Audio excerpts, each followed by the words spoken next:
오늘은 우리의 죄를 사하여 주옵소서. 우리의 죄를 사하여 주옵소서. 우리가 우리에게 죄 지은 자를 사하여 준 것처럼 우리 죄를 사하여 주옵소서. 여러분에게 죄 지은 사람 용서해 준 적 있나요? 한 번? 두 번? 몇 번 해줬어요? 70번씩 7번이라도 7번씩 70번이에요? 70번씩 7번이에요? 어쨌든 그만큼 용서를 해봤냐 말이죠. 못 해봤으면 이 구절이 좀 찔리지 않나요? 오늘 우리에게 죄 지은 자를 사하여 준 것 같이 우리가 주님 앞에서 죄 용서함을 받을 조건으로 우리에게 죄 지은 자를 사해 준 것 같이 우리도 죄를 사해 주세요 이렇게 기도하는 거잖아요. 그러니까 다른 사람을 용서하지 못했으면은 사실은 이 기도가 합당한 기도가 안 될 수도 있다. 이렇게 본문을 이해하면 꽝입니다. 오늘 본문이 사실은 잘못 이해되는 부분 중에 제일 대표적인 구절 중에 하나예요. 잘 거꾸로 이해를 해가지고 성경의 진리를 잘못 이해하는 것 중에 하나가 바로 이 부분이에요. 오늘 말씀을 잘 들으시기를 바랍니다. 추운 겨울에 생각나는 것 중에 하나가 붕어빵이죠. 붕어빵. 붕어빵이 요즘에는 가격이 만만치 않아요. 또 파는 것도 그렇게 많지 않더라고요. 그래서 젊은이들 사이에 그 붕세권이라는 말이 유행한데요. 붕어빵 파는 가게가 있는 집 근처에 집을 얻어야 된다 이거예요. 붕세권. 그런데 우리는 붕어빵 그러면 무엇이 떠오릅니까? 붕어빵 그러면은 우리가 보통 생각하기로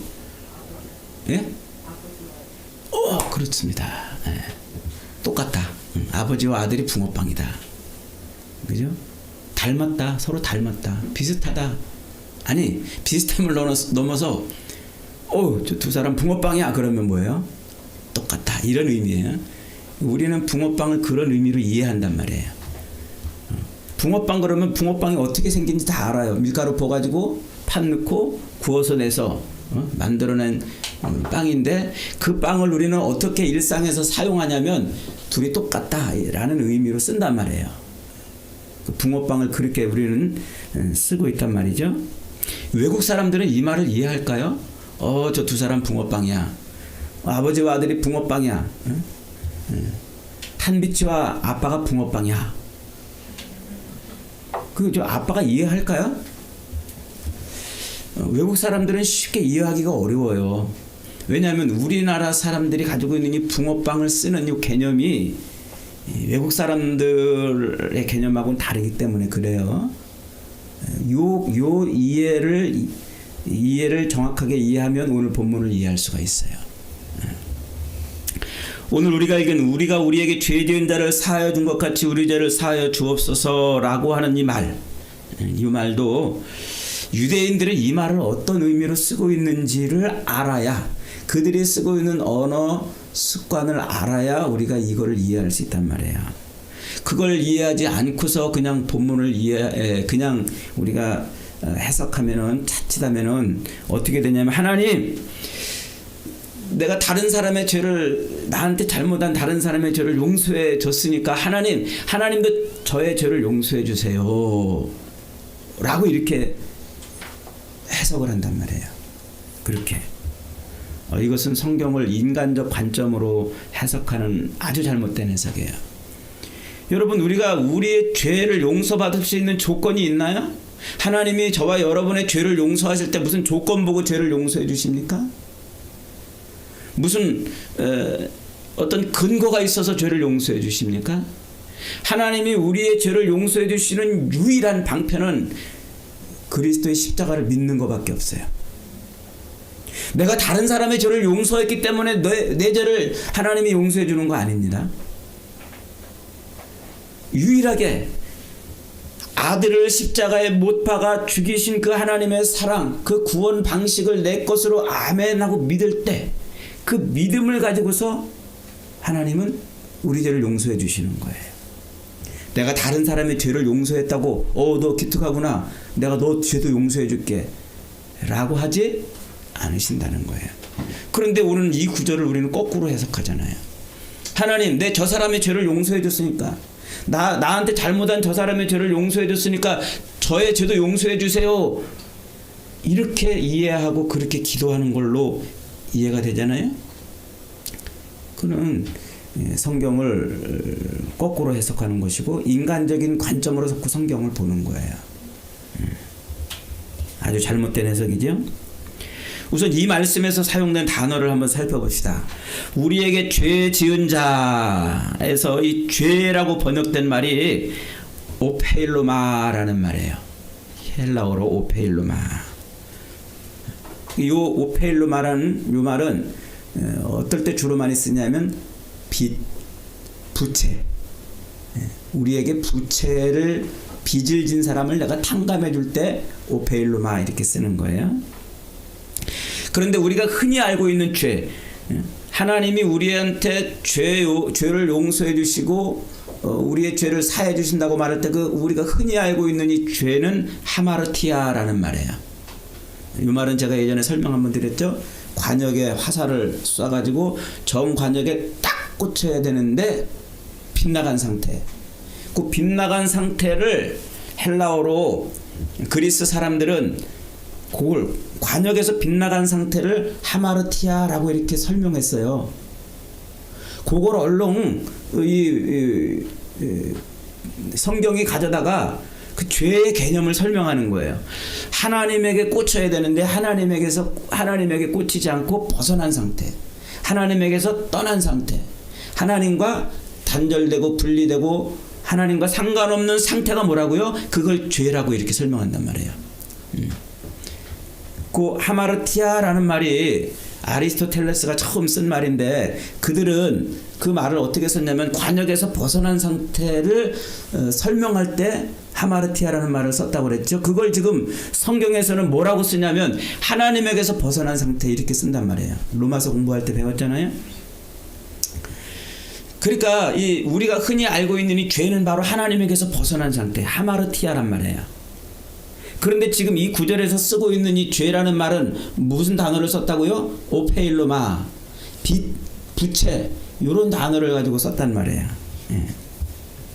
그러니까 좀 요 구절을 빚, 오페일로마, 부채라는 의미를 가지고 다시 한번 설명을 해볼게요. 우리가 우리에게 빚을 진 자를 탕감하여 준 것 같이 우리의 빚을 탕감하여 주옵소서, 이렇게 되는 거예요. 그 죄라는 말이 하마르티아라는 말로 안 쓰고 지금 오페일로마라는 말로가 써가지고 우리가 우리에게 부채, 빚을 진 사람을 그 빚을 우리가 탕감해 준 것처럼 하나님 우리의 부채, 우리의 빚도 탕감해 주세요, 이렇게 된단 말이에요. 그 좀 이상하죠, 말이 이제? 그렇게 해놓고 보니까 상당히 좀 이상하죠. 아니 무슨 빚을 탕감해, 우리가 하나님 앞에 뭐 갚아야 될 빚이 있나? 이렇게 여겨질 거잖아요. 이게 이제 유대인들이 쓰는 언어 습관이란 말이에요. 우리가 붕어빵 개념을 알아야 그 말이 무슨 말인지 금방 이해가 되듯이 이 유대인들은 죄를 하마르티아라고 말했는데 그 죄가 어떤 상태라고 그랬어요? 하나님에게서 벗어난 상태, 떠난 상태, 단절된 상태, 분리된 상태. 그런데 유대인 자체는 뭐예요? 하나님의 선민이에요. 선민. 하나님의 선택된 백성, 하나님의 특별한 백성. 자기들은 하나님 백성이란 말이에요. 그렇게 이해를 했어요. 유대인들은 자기들을. 그러니까 자기들은 하나님의 백성이니까 하나님과 떨어진다는 것을 상상하지 못해요. 하나님에게서 분리되고 하나님과 관계없고 하나님에게서 떨어져 나가는 상태를 이해를 못하는 거예요. 왜? 자기들은 하나님의 백성이니까, 하나님의 선택된 백성이니까. 이해가 되시죠? 하나님하고 분리가 안 된단 말이에요. 하나님의 선민이기 때문에. 그러니까 그들은 하마르티아, 하나님에게서 떨어져 나가는 상태의 죄를 이해하지 못하는 거예요. 아니, 이해하지 못하는 것이 아니라 그 죄, 자기들한테는 하나님에게서 떨어져 나가는 죄라는 상태가 있다고 느끼지를 못하는 거예요. 그럼 그들은 죄를 어떻게 이해할까요? 하나님 안에 있는, 자기들은 항상 하나님 안에 있으니까, 선택된 백성이니까, 하나님하고 떨어지지 않는 백성이니까. 그러니까 그 죄를, 하마르티아라는 죄를 어떻게 이해하냐면 오페일로마 이렇게 이해한단 말이에요. 즉 언젠가 우리가 하나님 앞에 갚아야 될 부채로 느끼는 거예요. 하나님의 그 은혜, 말할 수 없는 그 은혜, 그 은혜를 깜빡 잊어먹고 내가 딴짓을 했어. 그러나 그 딴짓하고 하나님에게서 하나님의 말씀대로 안 사는 그 딴짓한 그것이 하나님과 분리된 상태가 아니라 언젠가는 갚아야 될 부채, 빚으로 이해했단 말이에요. 이해가 되세요? 이게 이해가 되면 다 된 거예요. 누가 그랬다고요? 유대인들은 자기들은 하나님에게서 끊어지고 떨어지고 분리되고 하나님과 상관없는 삶을 살 수 없는 존재들이니까 그렇게 이해했으니까 자기들의 정체성을. 그러니까 하나님에게서 벗어난, 분리되고 떨어져 나간 그 하마르티아라는 죄라는 말 대신에 오페일로마, 하나님께 언젠가는 내가 갚아야 될 빚으로 죄를 이해했단 말이에요. 그래서 이 구절을 마태는 하나님, 우리가 우리에게 빚진 자를 탕감해 줬던 것처럼 하나님 우리의 이 빚을 탕감해 주세요라고 하는 걸로 이렇게 기록을 해놨지만, 동일한 본문을 기록하고 있는 누가복음으로 한번 가보겠습니다. 누가복음 11장으로 한번 가볼까요? 누가복음 11장에 가면은 역시 누가도 동일한 이 주기도문의 동일한 내용을 지금 설명합니다. 찾으셨나요? 11장 4절 말씀. 1절부터 이제 1절에 요한이 자기 제자들에게 기도를 가르치신 것 같이 우리에게도 기도를 가르쳐 주시옵소서 이렇게 시작을 하잖아요. 그래서 주님이 이제 2절부터 이제 너희는 기도할 때 이렇게 하라. 하늘에 계신 아버지여 이름이 거룩히 여김을 받으시오며 이렇게 지금 이제 하는 거예요. 4절 한번 읽겠습니다. 시작. 우리가 우리에게 죄 지은 모든 사람을 용서하오니 우리 죄도 사하여 주시옵고 우리를 시험에 들게 하지 마옵소서 그랬어요. 그 4절에 우리가 우리에게 죄 지은 자 할 때 그 죄의 사자 붙어 있죠. 그 풋노트가 달려 있잖아요. 밑으로 내려가서 그 풋노트를 한번 보세요. 뭐라고 되어 있어요? 빚진 모든. 그러니까 여기서 지금 한글로 보면 잘 몰라요. 마태복음이나 누가복음이나 한글로는 똑같아요. 그런데 헬라어 원문으로 보면은 놀라운 차이를 볼 수 있어요. 헬라어 원문으로는 마태는 우리가 우리에게 죄 지은 자를 용서해 준 것이 우리 죄를 용서해 주세요. 똑같이 그 죄 앞에 나오는 죄나 뒤에 나오는 죄나 똑같이 오페일로마를 쓰고 있는데, 누가는 앞에서 우리에게 죄 지은 자 할 때 그 죄를 오페일로마로 쓰고 우리 죄를 용서해 주시옵소서 할 때 그 죄는 하마르티아를 쓰고 있어요. 똑같은 구절을 마태는 둘 다 오페일로마를 쓰고 있는데 누가는 앞에 거는 오페일로마 뒤에 거는 하마르티아를 쓰고 있어요. 이게 왜 이렇게 썼을까요? 마태는 유대인에게 복음을 전한 거예요. 마태복음은 유대인들을 위한 복음이에요. 그래서 유대인들은 붕어빵을 다 알아요. 오페일로마 해도 하나님과의 관계에서 오페일로마 하면 무슨 말인지 이해를 다 해요. 그러나 누가는 이방인들에게 복음을 전했어요. 이 복음서를 누가복음을 이방인들에게 썼기 때문에 이방인들은 오페일로마와 하마르티아를 구분해 주지 않으면 알 수가 없는 말이에요.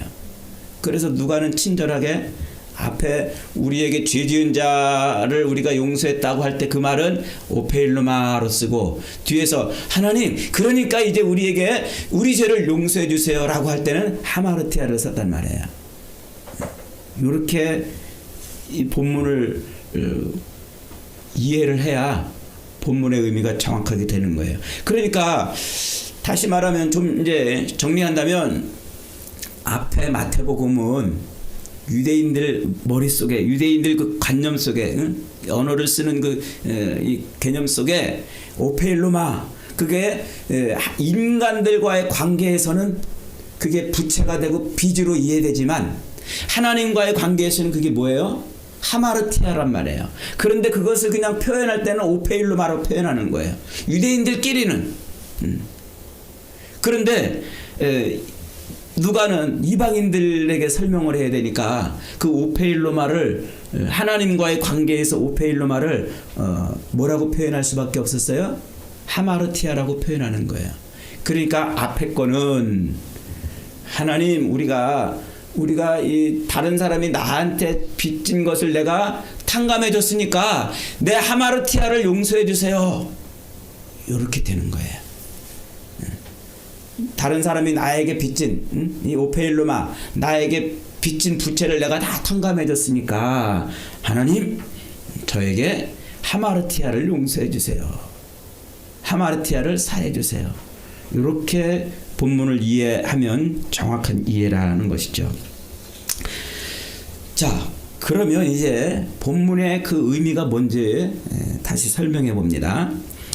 우리가 우리에게 빚진 모든 사람을 용서하오니 우리의 하마르티아를 사하여 주옵소서. 이렇게 된다고 그랬죠? 이 말에 배경이 있어요. 그 배경이 뭐냐면, 유대인들에게는요 재밌는 율법이 하나 있어요. 그 율법이 뭐냐면 희년이라는 율법이 있어요. 희년이 뭐냐면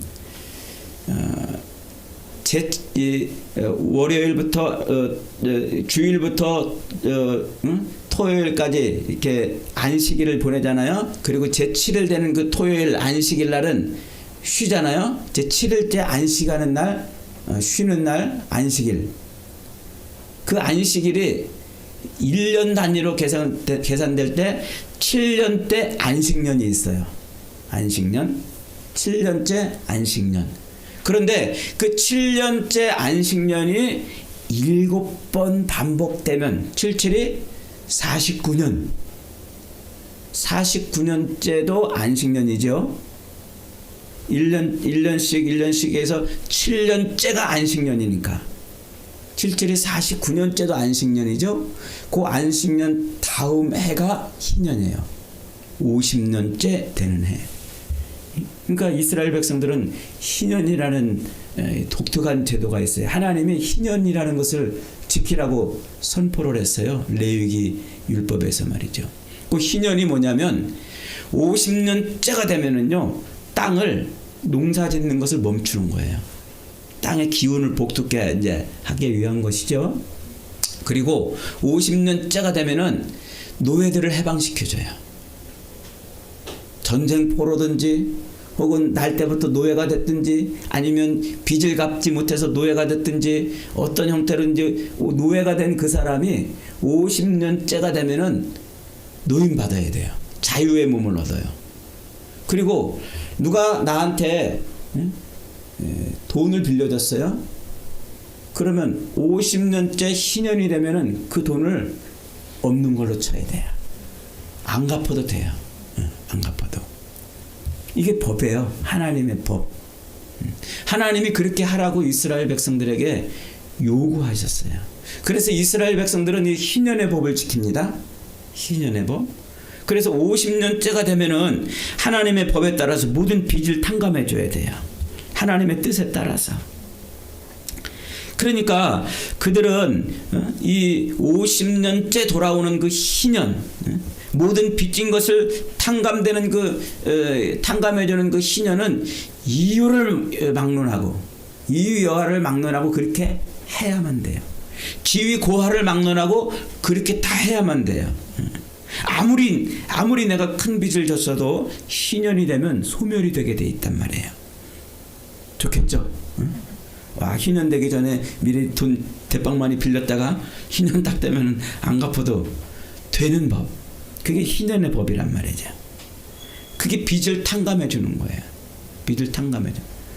이 희년의 법에 따라서 모든 사람들은 빚을 다 탕감해 줘야만 된단 말이죠. 야, 너 내가 지난번에 희년 때도 빚 탕감해 줬잖아. 그러니까 너 나한테 이제 잘해야 돼? 이런 거 없어요. 그럴 수 없어요. 그런 조건 거는 순간 희년의 법을 망가뜨리는 거예요. 희년의 해에 탕감받은 것들은 그 어떤 조건도 달릴 수가 없어요. 100% 온전히 이제 하나님이 하라고 하셔서 하는 거예요. 그러니까 우리 인간의 생각으로는 좀 억울할 수 있겠잖아요. 아니, 희년이 다가오는데 돈을 빌려가지고는 희년이 됐으니까 안 갚을래 그러면 억울하기도 하고 속상하기도 하고 기분 나쁘기도 하고 그래도 할 수 없어요. 그게 희년의 법이에요. 희년의 법. 그러니까 지금 오늘 이 말씀에서 예수님이 우리가 우리에게 죄 지은 자를 사해 준 것 같이 우리에게 빚진 자를 탕감해 준 것 같이라는 이 말은 지금 희년의 법을 떠올리는 거란 말이에요. 우리가 언제 빚을 탕감해 줘요?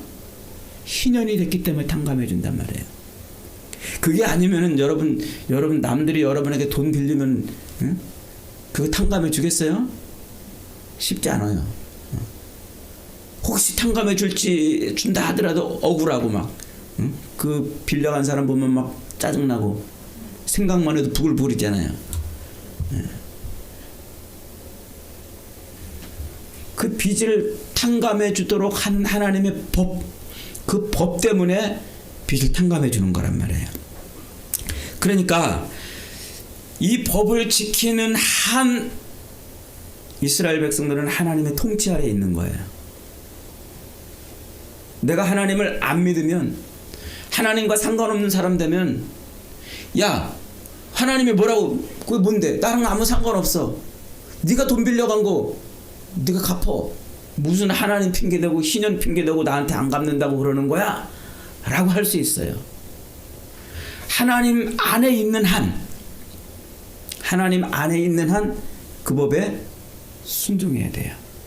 하나님의 통치 안에 있기 때문에.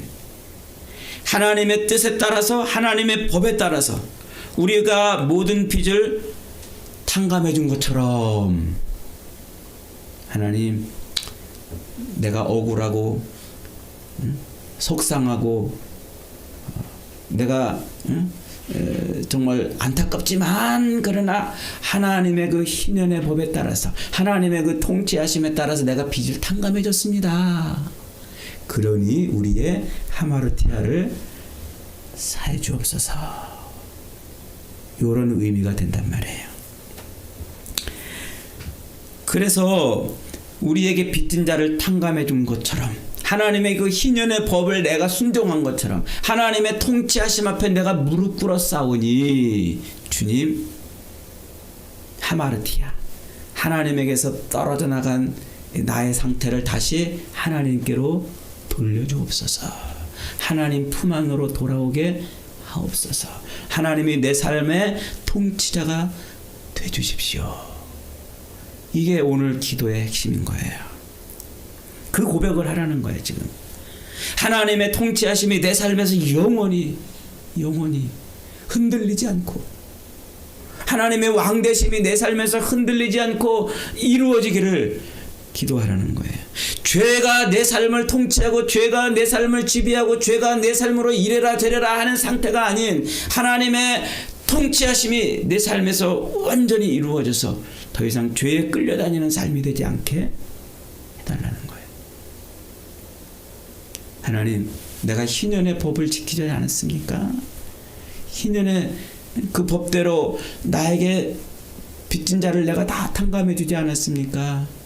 그러니 진짜 하나님의 통치하심이 내 삶에 이루어지기를 원합니다. 그것이 오늘 이 기도의 핵심이에요.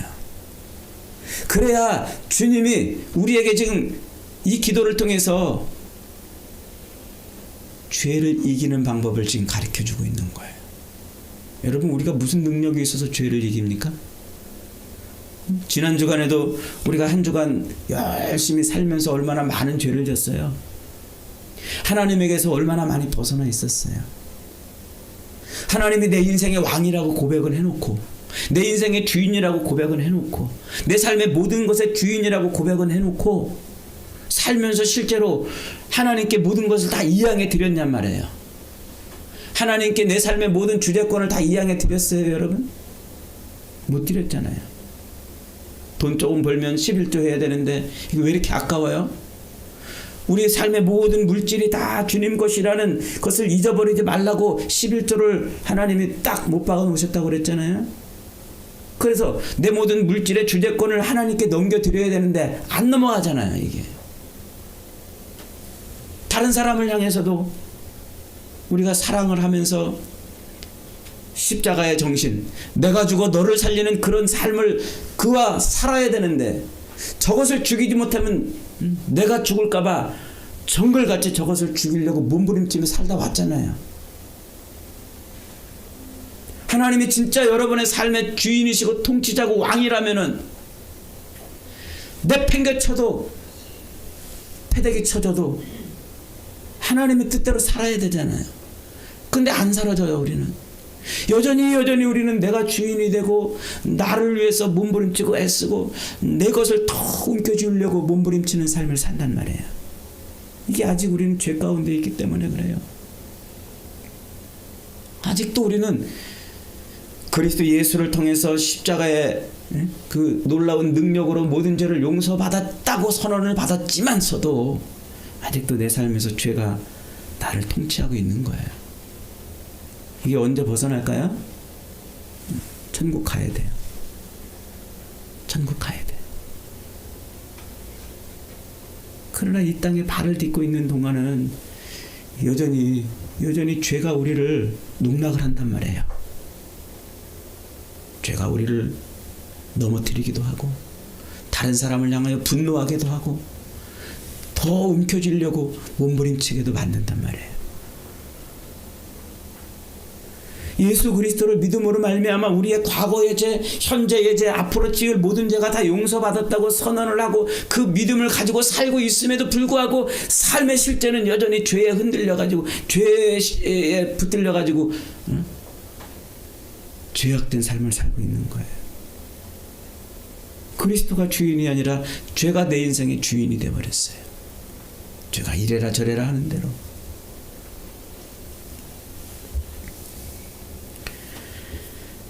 로마서 5장 12절에 보면 이런 말씀이 있죠. 그러므로 한 사람으로 말미암아 죄가 세상에 들어오고 죄로 말미암아 사망이 들어왔나니 이와 같이 모든 사람이 죄를 지었으므로 사망이 모든 사람에게 이르렀다.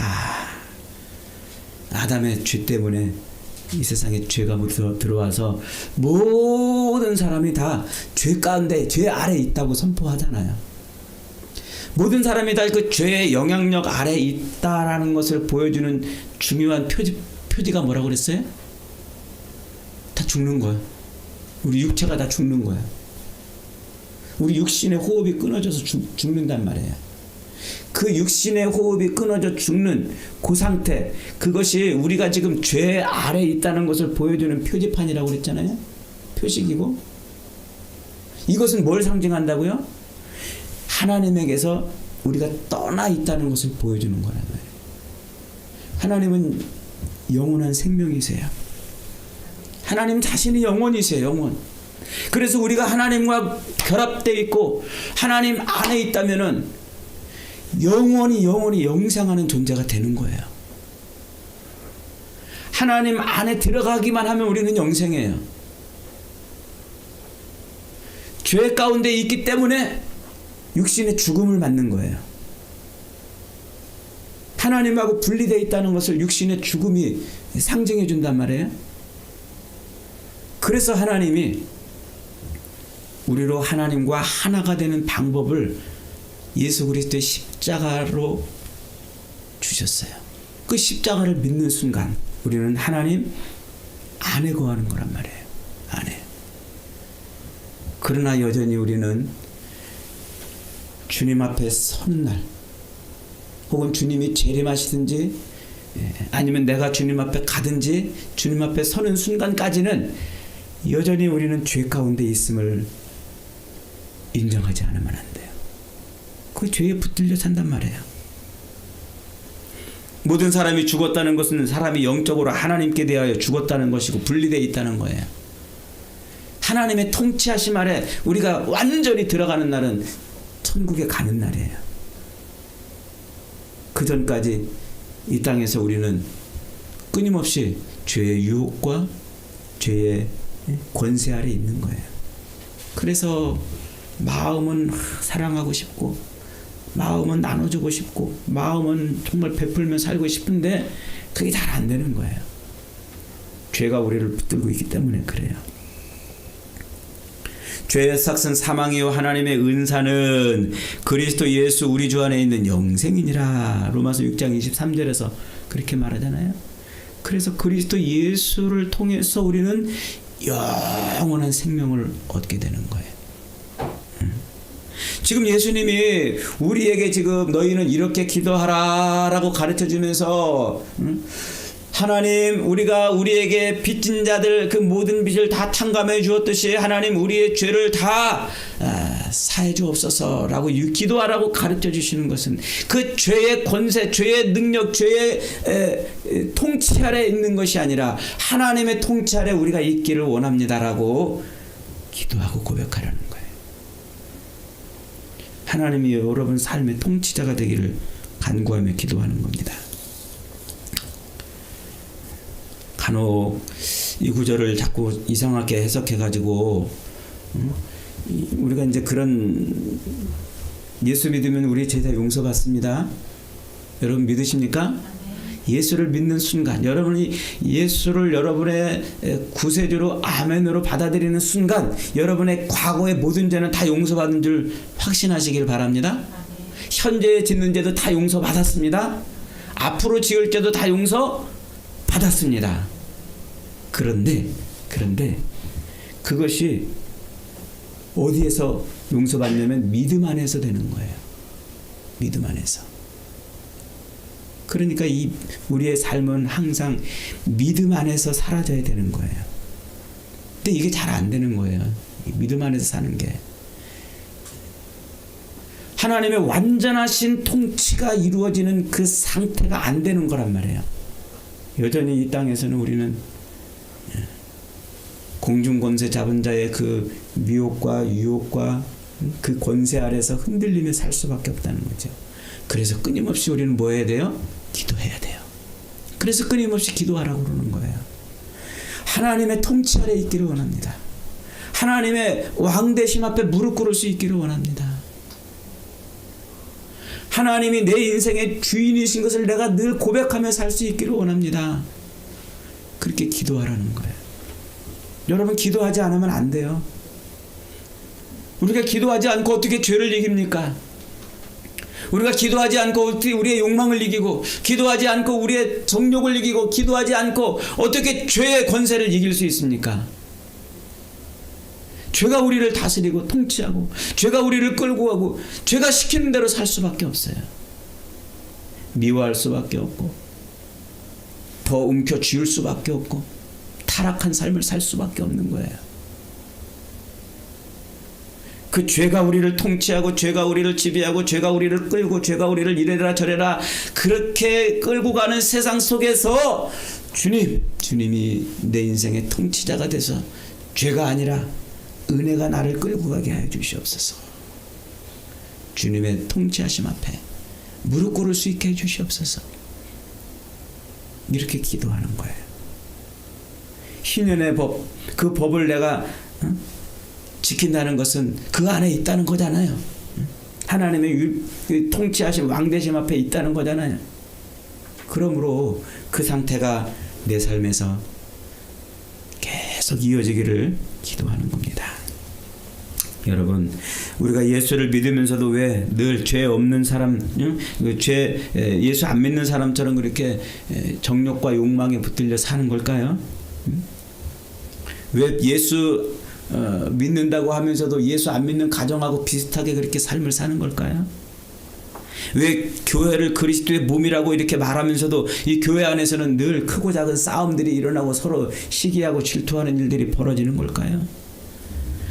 왜 하나님의 내 삶의 주인이라고 고백하면서도 여전히 나는 그렇게 하나님 없는 사람들하고 별반 다를 것 없는 삶을 살고 있느냔 말이에요. 죄가 우리를 흔들어 놓기 때문에 그래요. 끊임없이 죄가 우리를 흔들어 놓기 때문에 개가 그 토한 것을 도로 먹듯이 우리는 늘 죄를 먹고 마시고 죄를 붙들고 죄와 뒹굴고 죄를 끌고 끌어안고 죄와 범벅이 되어 살고 있기 때문에 그래요. 이 죄의 권능을 날마다 끊어내야 돼요. 뭘로요? 그리스도의 능력으로 끊어내는 거예요. 날마다 우리의 일용할 양식을 구하는 것처럼 날마다 이 죄의 권능이 아니라 하나님의 통치하심 앞에 내가 들어갈 수 있기를 간구하는 거예요. 그래서 하나님이 아니면 이 죄의 권능을 끊어낼 수 없다는 것을 우리는 날마다 고백하는 거예요. 하나님이 아니면 우리 죄를 우리 죄의 권세에서 우리를 끄집어낼 분이 없어요. 죄의 통치 아래서 서로 사랑한다고 하면서 불꽃이 튀어가지고 그렇게 결혼해가지고 늘 한 몸이 됐다고 하면서도 다투고 싸우고 분열하고 갈등하고 미워하며 사는 이유가 뭐예요? 죄가 우리를 안에서 우리를 지배하기 때문에 그래요. 그래서 우리는 그 죄가 아니라 하나님의 은혜가 통치하는 가정이 되기를 기도해야 돼요. 죄가 아니라 하나님의 은혜가, 하나님의 통치하심이, 하나님의 왕되심이 내 삶을 지배하도록 그렇게 기도해야 된단 말이에요. 죄가 아니라 하나님의 은혜가 우리의 삶을 통치하기를 늘 갈망하고 기도할 때 그때 우리는 이 죄의 권세에서 벗어날 수 있습니다. 사랑하는 여러분, 자칫 이 구절을 거꾸로 해석해가지고 하나님 내가 다른 사람 용서했으니까 하나님도 내 죄 용서해 주세요, 이런 인간적 관점으로 이 본문을 이해하면 우리는 하나님의 은혜도 망가뜨리는 것뿐만 아니라 하나님 앞에 늘 조건을 내거는 존재가 되는 거예요. 우리는 하나님 앞에 조건을 내걸 수 없어요. 100% 아멘, 그저 하나님의 통치하심 앞에 무릎 꿇고 살아야 돼요. 그래야 우리는 하나님의 은혜를 누리며 사는 거예요.